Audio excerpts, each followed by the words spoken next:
intellectual metal, academic attention that the other literary fictions attract.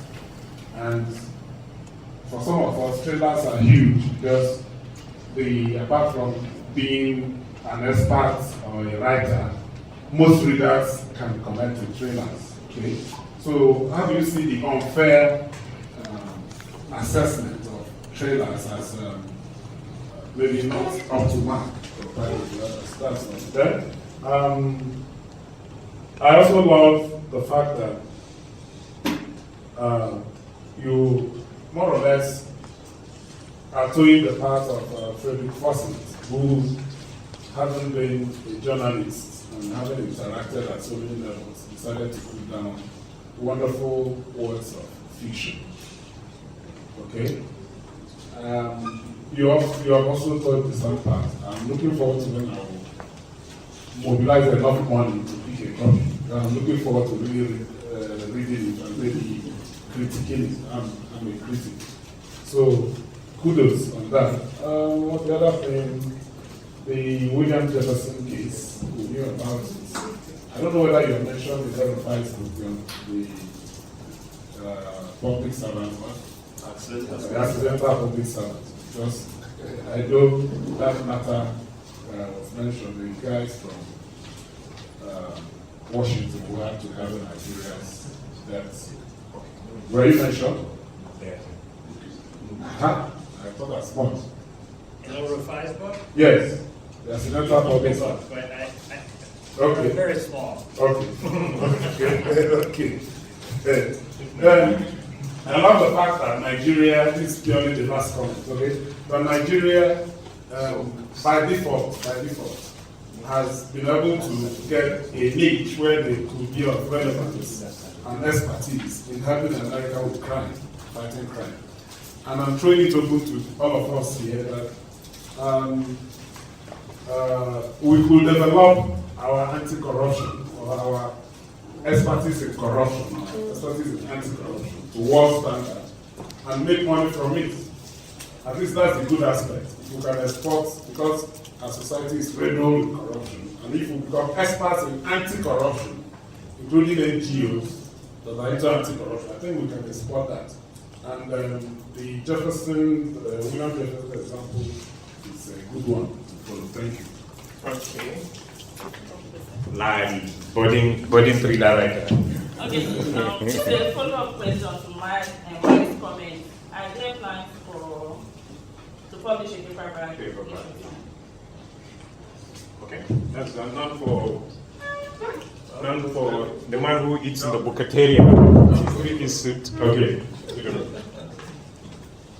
I was at another event yesterday. I asked this question, but since it's a different audience, let me just ask it again. And the question is that how much of your personal experience went into writing this? But I read the book last month, and it's quite interesting, exciting book. I recommend it.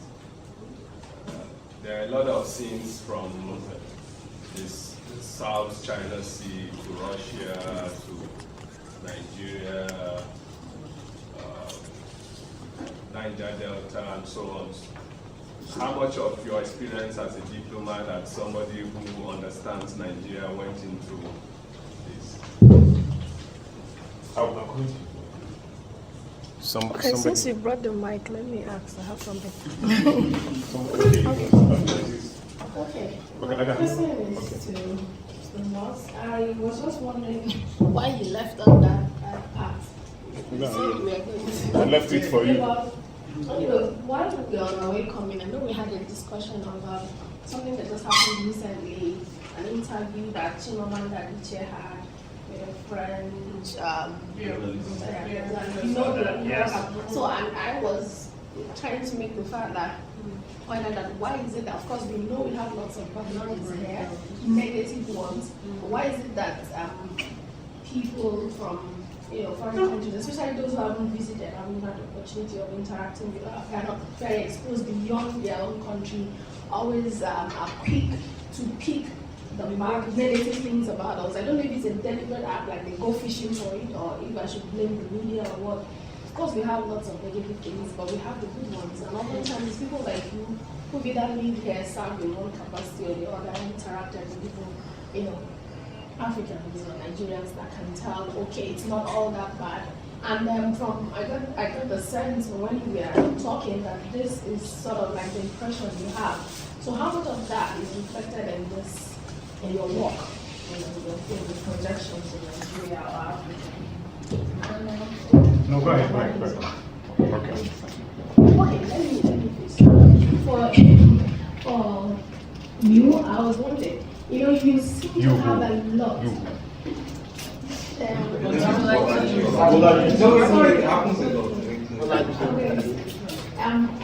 You seem to have so much that you talked about, like you were trying to capture a lot of things in one walk. How are you able to manage all that? Because you talked about different issues that oftentimes you try to maybe just pick one aspect of one of the issues that you raise and treat that in a particular story or book. So how did you unpack all of that in your story? I haven't read it, that's what I was thinking, but I read that I was going to have to get some before I do.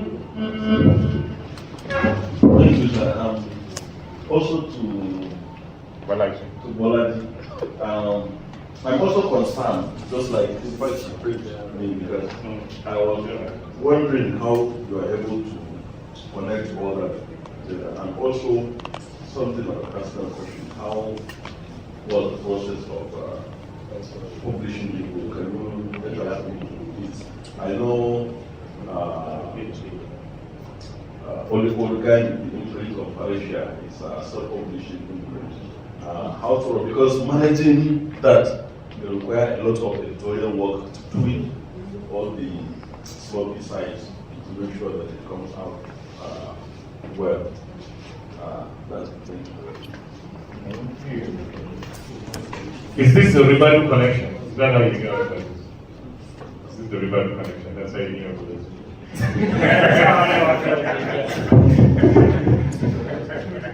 Thank you very much. The last. My question goes to Mr. Olatunde. When you started off, you mentioned how difficult it is for authors in Nigeria to have their work marketed and publicized. And based on that, you went into using something that is commonplace. In your own case, you used the police experience.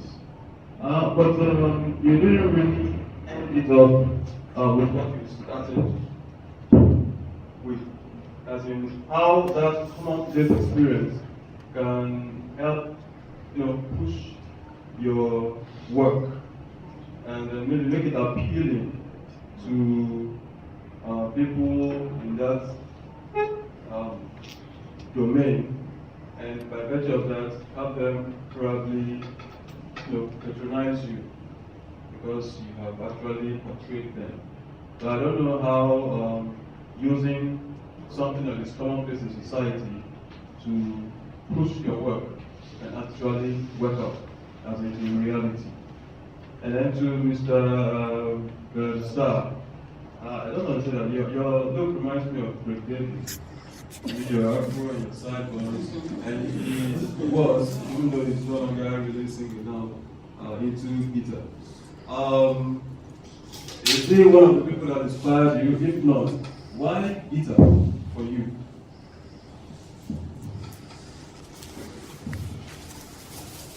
My question goes to Bolaji, and like Mike said there about the price tag. I think price is a very big issue in Nigeria when you're selling the book.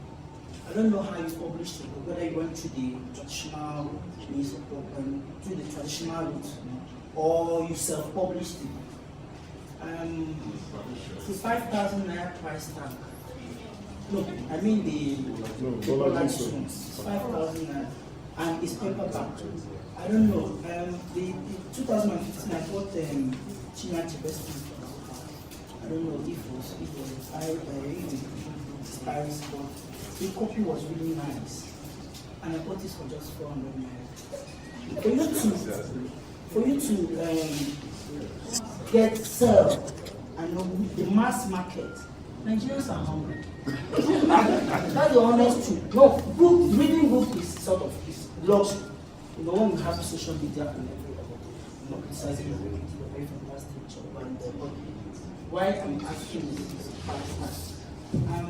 Dr. Moss, I don't know, is there any particular reason why you're launching in Nigeria? Because I know, yes, there is things people that is about Nigeria, but we've seen all that right now and same publication. Is there any issues in Nigeria? Why not? Okay, thank you very much, Lisa. Producer? Okay. You have a list there now. Yeah, there's a Like your lot shadow of list. questions. I will be brief on each of these, and if I did not fully answer your question, you can ask me after or wave your hands or something. Have I written before? I've written nonfiction. I've published 4 nonfiction books, which were not really commercial. They were more for the academic market. I never written fiction until I started writing this novel, which was really initially, I had not, unlike Balaji, I had not dreamed of being a writer. I actually started writing just as a cathartic exercise to get off my frustrations from working inside the US government. But now that I've done it, I enjoy it very much. Quite a number of questions on the hardback and the launch in Nigeria. So my publisher is an imprint of Penguin in New York. They control all of that. And what they found, so for my first book, they did, so when they launch a hardback, in the US, it usually sells for about 30 US. So what is that? That's like 10,000. yeah, 10,000 naira. And they will do that price for maybe 4 or 5 months. That's it. And they will sell to libraries, and people that want to get it right when it's fresh, they will get it then. Then they slash the price in half a few months later. And for my first book, they then, a year later, published a paperback. But what they found is that, and the paperback was much cheaper. I think that was $10 US. But what they found is that people were either buying the hardcover quickly, or they were buying the Kindle or ebooks later. And the Kindle costs the publisher $0 each additional one once it's published. So they want to push the electronic books so they don't have to pay for even the paperbacks. So they do one round of this and see how many they can sell quickly, and then they move only to ebooks or audiobooks, where they're read. And so for my next 3 books, they decided not to do a paperback. They just did the hardcover, audio, and ebook. And the ebook market, at least in the United States, is really starting to dominate. So people do this for nostalgia, or if they come to a book event, or if they're older and they're not used to reading on an iPad or a Kindle. But otherwise, the business model of publishing, they want to push everybody to ebooks because they make so much more money on those. Why did I launch in Nigeria? So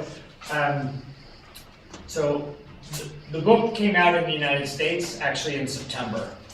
And I did a launch in Washington, D.C., and I did some events around the U.S. This is the Nigerian launch. I don't normally travel to other countries to do the book, but because this one was based in I didn't do that for any of the other books, because this was based in Nigeria, and I really wanted to come and see what Nigerians thought about it, and just to talk a little bit about it.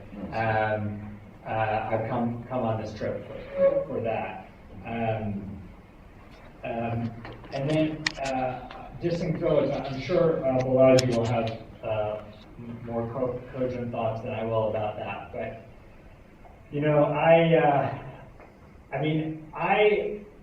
for many people, writing literature is an art form that they feel like painting. They're actually showing a piece of themselves. And they take it very seriously. For me, I did this more as an exercise of release, and I don't feel that, that this book is a part of who I am in the sense of an artistic production. So I actually think that the thrillers actually get a ton of commercial attention. They get much less critical attention. They're treated more like television and less like fine art. And I think I'm personally okay with that. I'm sure other authors feel differently, but I think that that's okay. That's a lot of questions. Maybe do you want to go to the others, and I can add one or two more at the end. Is that okay? Yeah. Okay. Thank you. The first question I received: how were you able to manage so many stories in one book? When you write a book for 4 years, when you write a book for 4 years, packing so much into one book doesn't become. It shouldn't baffle anyone. In fact, we had to trim. I had an editor, I had a sub-editor. We had to trim so much. We left with, when I started, I think we were up to about 200,000 words. It came down to 164,000. So you have two ordinary-looking Nigerian police. The thing with the stereotype of the Nigerian policeman is what we see on the streets. The state armed roughneck, the state armed thug on the streets who extorts money from you, rapes your daughter, your wives when they arrest them in the police stations. But now I look at it from a different angle. I'm looking at two well-educated, we can't say well-educated, but enlightened policemen.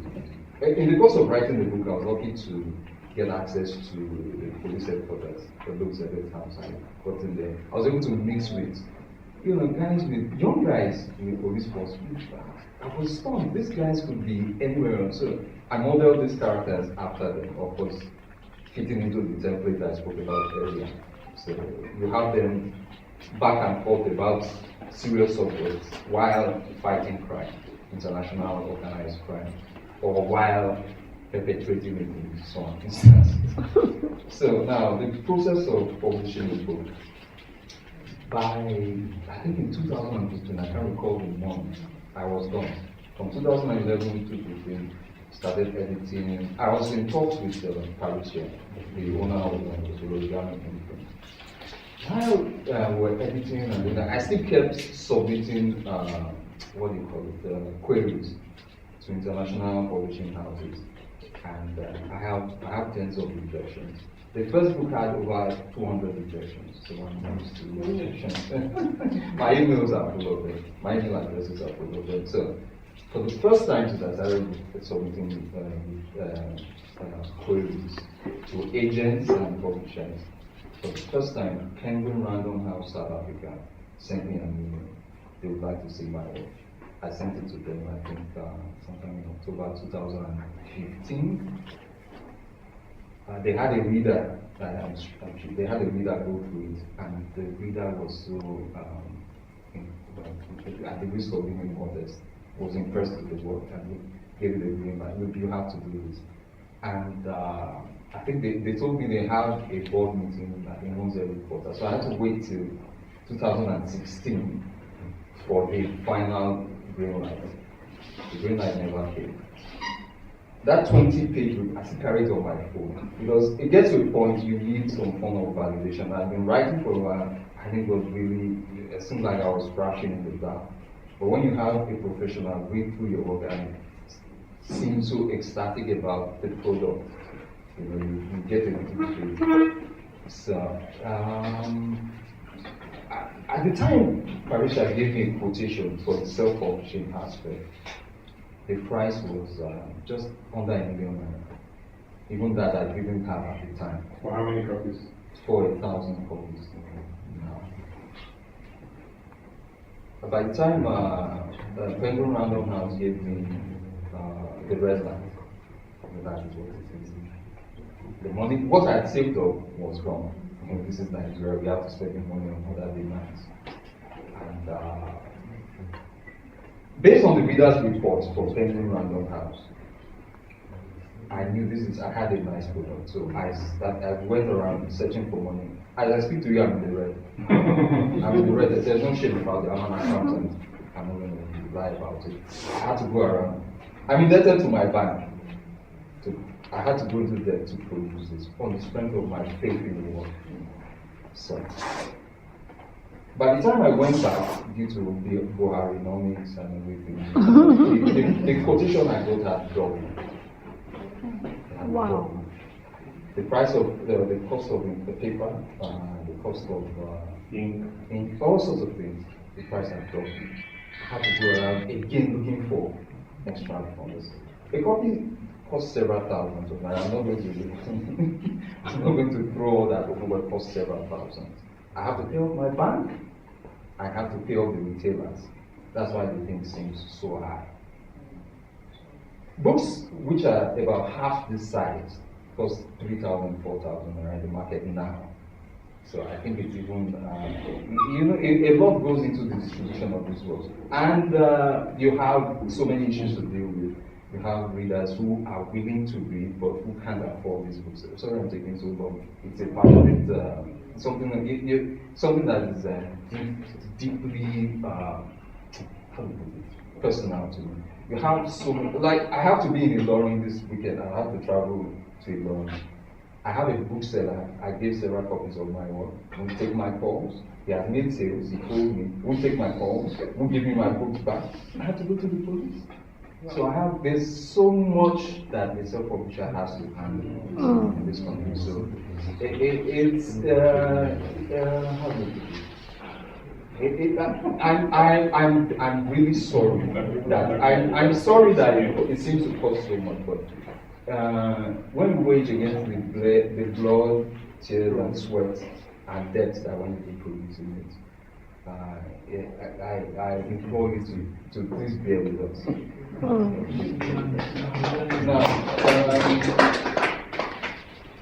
how difficult is it to have the work marketed and publicized? I do the marketing myself. I walk into malls, walk into shops. My brother and I, who's in the audience, we have a small imprint. We started a small imprint based on, with faith that the Nigerian publishing scene is going to improve with time. The outlook doesn't look very good right now, but from the 6 months, this work was published in August, it doesn't look good to me. I'm sorry to say that's the fact. Now, you walk into malls, people tell you, I'm sorry, we don't sell books. There are big malls in Abuja, they don't sell books, they sell fast-moving consumer goods. Things that they know that Nigerians love food. So food has to be on the shelf. And wine. You see wines of 8,000 naira, 10,000, 12,000, bags of 30,000. I have ladies who do my work. I have this book. I thought I did some other time. Oh, how much is that Hermes bag? Oh, just 80,000 naira. Oh, fine. Bring it. I'll pay you when our salaries come. So this is how the priority is the priority. You also have piracy to deal with. You won't find a digital copy of that work anywhere. If you find it anywhere, it's stolen. I'm not going to release the digital. I instructed my publisher, please, Kindle editions or whatever, I don't want any electronic copies until I dispose of at least 80% of what I have spent my money and sweat creating. So if you miss a digital copy now, well, how the commonplace experience with the police can have people patronize the work in reality. Writing is it's a middle class preoccupation in Nigeria. There's no two ways about it. How many I can count. I work in an office with. I'm an accountant. We have several chartered accountants where I work. When they see me reading novels, before the beginning of the business for the day, I start reading. I think I always have a book of fiction in my car or in my bag. Before it's 8 o'clock, it's been a habit from when I was reading. I quickly read through. So, I'm not tired of reading for professional exams. It's the time to relax and I'm reading. So I think at the time I worked in an office, what, 40 people, only 2 of us actually even read fiction. And she's a writer. I think she was a guest author once. So to make it commonplace, I don't know how that's going to work because this is not a children's book. This is for adults. I think it's even wishful thinking producing it in the first place, looking at it with the benefit of hindsight. And the price tag of the book, I think that we've spoken of about that. Let's see.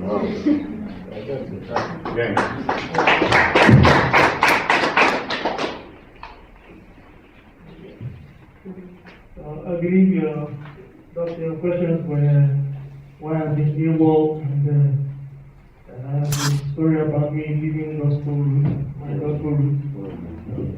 Well, I've not been AWOL. I work every day, even in my sleep. The creative world industry has no formula for how you work or how you put out your work. Yes. There's no design that you need to follow. There's certain benchmarks given time. I work every time. The truth is that being an artist for me is an ongoing experiment, so to speak. I decided to be an artist so that I would know how to better manage one. And that is what I'm doing today. I'm consulting for a record label as the A&R manager, and we're about to sign the 5th artist one. Don't worry. Alright, so this has been a 20-year journey for me. I started recording in 1996. My dad paid for my first few recording sessions, and it's been an ongoing journey since then. I told you before. Okay. Now, so as they're not being visible, it's because of the same thing, creative differences that I have to deal with in the workplace. My kind of music is not mainstream, and so it's even harder. I can identify very much with psychology. When you do not have the attention of a very wide market, then you have to do a lot more in your audience engineering. So it takes a little bit longer, to churn out work and justify your effort and your investment, so to speak. So that's just in as per leaving my gospel roots, I don't think I have. I believe in God, I believe in country, I believe in the community, but I also believe in myself, who I was created to be. So that flows in everything that I do, even my work with the record label. I shared my card with Hawa, and she was wondering what kind of name that was. I work with Mad Dragon Entertainment. It's kind of scary, but my boss wanted to know the shock value. Shock value, but basically that's just shock therapy for introduction, so to speak. But I believe that I took the values that I have with me and the lessons that I've learned over the years into my work, and actually made some differences. That's all my life is about, being an imprint wherever I go. And so in the few months that I've been with them, I was kind of like taking them away from just thinking about mainstream work to being